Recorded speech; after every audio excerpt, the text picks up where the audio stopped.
Siap. Apa kabar hari ini? Baik. Semoga menyenangkan ya hari ini. Oke, di sini saya akan memulai pelajaran kita yaitu tentang kehidupan manusia purba. Ada yang tahu apa itu manusia purba? Belum, Bu. Manusia purba itu disebut juga dengan prehistoric people yang berarti jenis manusia purba yang hidup jutaan tahun yang lalu pada zaman praksara. Zaman praksara itu yang dimaksud adalah zaman di mana manusia belum mengenal tulisan. Nah, jadi manusia purba atau manusia praksara adalah manusia purba yang hidup pada zaman belum mengenal tulisan. Jadi praksara itu ada dua kata yang berarti pra dan sara. Pra itu yang berarti sebelum dan sara itu sesudah. Jadi manusia praksara itu manusia yang belum mengenal tulisan. Oke? Di sini sudah mengerti? Jadi yang kedua yaitu jenis-jenis manusia purba. Jenis manusia purba itu Meganthropus paleojavanicus adalah jenis manusia purba yang paling tua yang pernah temu di Indonesia. Jadi fosil Meganthropus paleojavanicus itu pertama kali ditemukan oleh arkeolog von Koenigswald dan Weinderitz antara tahun 1936 sampai 1941. Nah, mereka menemukan itu di samiran pada formasi guncangan. Fosil yang ditemukan antara lain fragmen tulang rahang atas dan rahang bawah serta sejumlah gigi yang lepas. Manusia purba jenis ini memiliki ciri-ciri sebagai yang pertama, hidup pada masa Pleistosen awal, dan yang kedua, memiliki rahang bawah yang sangat tegap dan geraham yang besar. Terus yang ketiga, memiliki bentuk gigi yang hominin, memiliki otot-otot yang bentuk mukanya masif dengan tulang pipi yang lebih tebal, terus lonjokan kening yang mencolok dan tonjolan di belakang kepala yang tajam serta tidak memiliki dagu. Next, yang kedua yaitu Pithecanthropus. Pithecanthropus atau manusia kera yang berarti manusia purba yang fosil-fosilnya paling banyak ditemukan di Indonesia.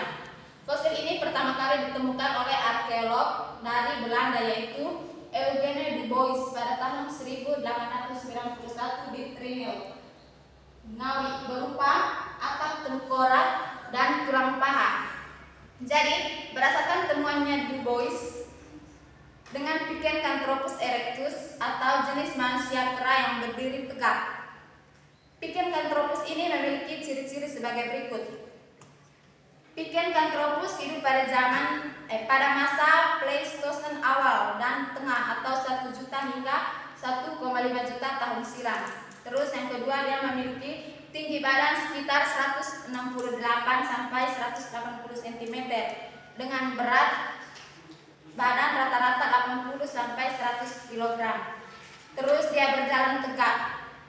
Terus volume otaknya sekitar 775 cc sampai 975 cc. Batang tulang lurus dengan tempat-tempat peletakan otot yang sangat nyata. Terus bentuk tubuh dan anggota tegak. Yang ketiga yaitu Homo sapiens. Di antara fosil yang berhasil ditemukan di Indonesia adalah jenis Solensis atau dari Solo dan Gajakensis atau dari Bajak Mojokerto. Secara umum, Homo sapiens memiliki ciri yang lebih progresif dibanding Pithecanthropus. Secara khusus, ia memiliki ciri-ciri sebagai berikut. Ada yang tahu dari ciri-ciri? Tidak, Bu. Oke, saya kasih tahu ya. Yang pertama, volume otaknya bervariasi antara 1000 sampai 1450 cc. Yang kedua, otak besar dan otak kecilnya sudah berkembang, terutama pada bagian kulit otaknya. Dan yang ketiga yaitu tinggi badan sekitar 130 sampai 210 cm dengan berat badan rata-rata 30 sampai 150 kg. Terus tulang dahi dan bagian belakang tengkorak sudah membulat dan tinggi. Otak tengkuk mengalami penyusunan. Terus alat kunyah dan gigi mengalami penyusutan. Berjalan dan berdiri tegak sudah lebih sempurna. Oke, paham? Ada yang mau bertanya?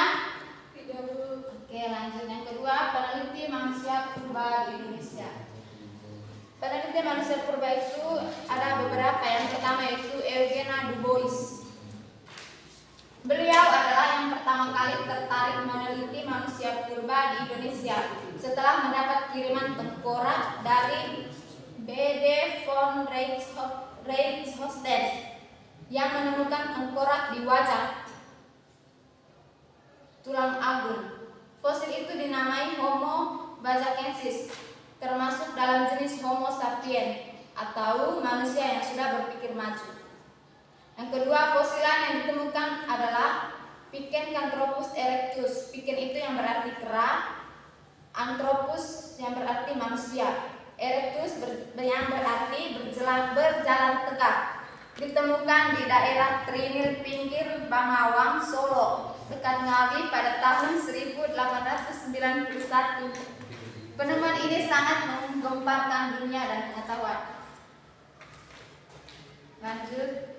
Penemu yang kedua yaitu Gustav Heinrich Rau. Hasil penemuannya adalah fosil tengkorak di Nganrong. Tahun 1936 ditemukan tengkorak anak di Perning, Mojokerto. Yang kedua tahun 1937 sampai 1941 ditemukan tengkorak tulang dan rahang Homo erectus dan Meganthropus paleojavanicus di Sangiran, Solo. Penemuan lain ditemukan tengkorak, rahang, tulang pinggul dan tulang paha manusia Homo erectus dan Homo sapien di lokasi Sangiran, Sambung Macan atau Srangen, Trinil, Nganrong dan Patiayam atau Kudus. Yang terakhir, Teguh Jakob. Setelah Indonesia merdeka, penelitian tentang manusia purba dilanjutkan oleh para ahli Indonesia. Di antaranya adalah Profesor Dr. Andes Teguh Jakob yang mengadakan penelitian di Desa Sangiran di sepanjang Sungai Bengawan, Solo. Penelitian ini berhasil menemukan 13 fosil. Fosil terakhir ditemukan pada tahun 1973 di Desa Sambung Macan, Jawa Tengah. Oke, sekian dari saya. Terima kasih. Mungkin ada siswa yang mau bertanya? Sudah, Bu. Tidak ada yang mau bertanya? Oke, kita lanjut minggu depan ya. Iya, Bu. Oke, terima kasih semuanya. Sama-sama. Putri